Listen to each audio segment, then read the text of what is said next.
channel, Swish and Sizzle Sports Talk. So today I am making a cake and talking about all of the awards for the NBA this season. So let's get to it. Okay, so first we're going to talk about Rookie of the Year.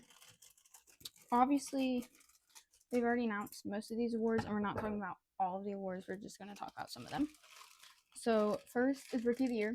Obviously, we have the finalists of VJ, Colin Knuckle, and Cooper Flag.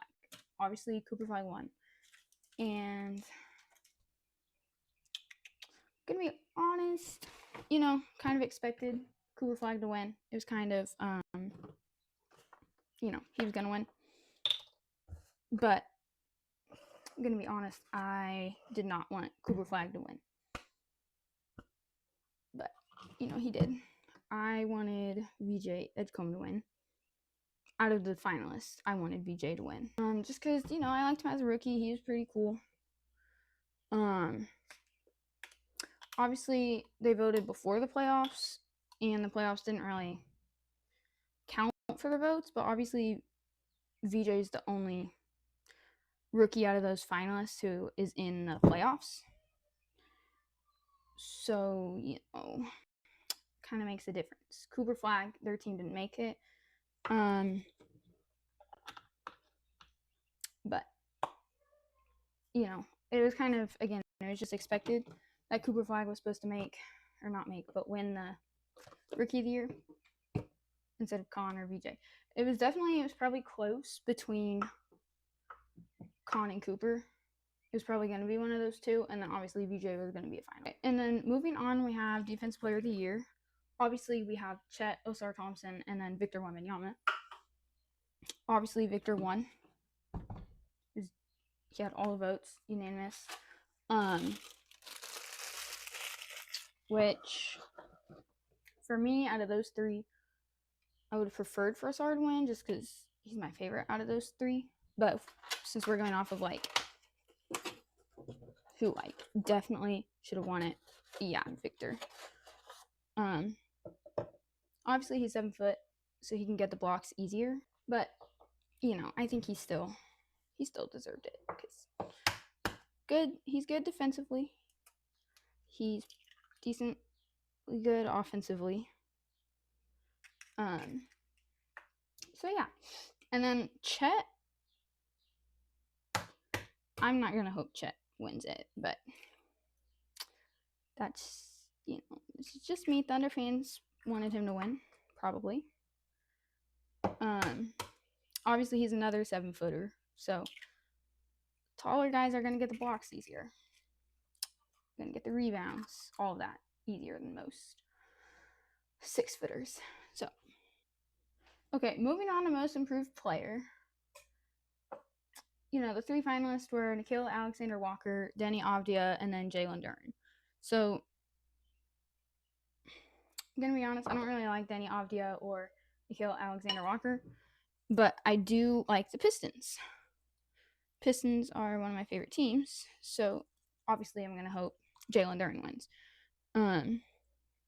He definitely feel like he did a good job this season, and then, but out of those 3, definitely Nickeil Alexander obviously won, which, I can agree with.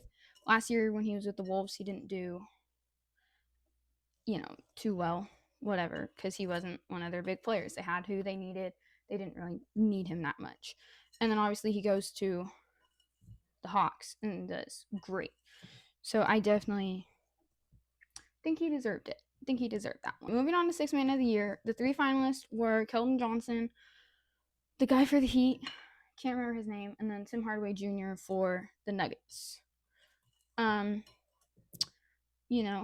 I used to be a Spurs fan, still kind of am, whatever. But I think Keldon definitely deserved it. That was a good pick. Obviously, I feel like, I knew he was going to get one in the future, but did I think it was going to be this season? Not really, but he did win. So that was pretty exciting. And then out of the other 2, Tim Hardaway Jr. and then the guy for the Heat, I don't really watch them play that much, so obviously I don't know. do they deserve it? Yes or no? Obviously, if they're a finalist, they probably do have a chance at winning it, whatever.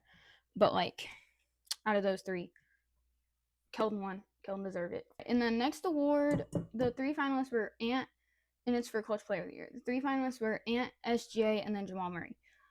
This one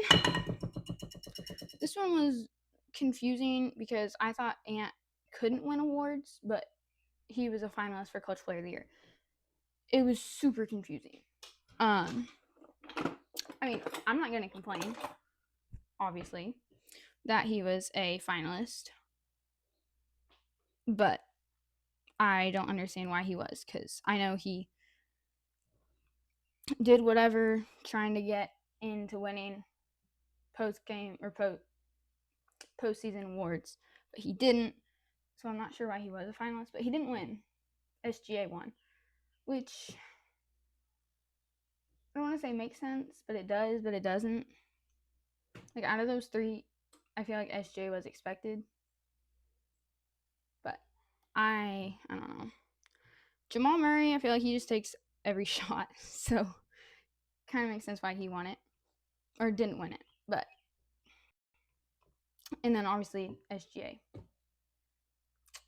Out of those three, I wanted Ant to win, didn't want SGA to win. Jamal Murray's okay, I'm fine with him, but now moving on to the last award I have listed, MVP. Obviously, it has not been announced yet, but the three finalists are SGA, Jokic, and Victor Wembanyama.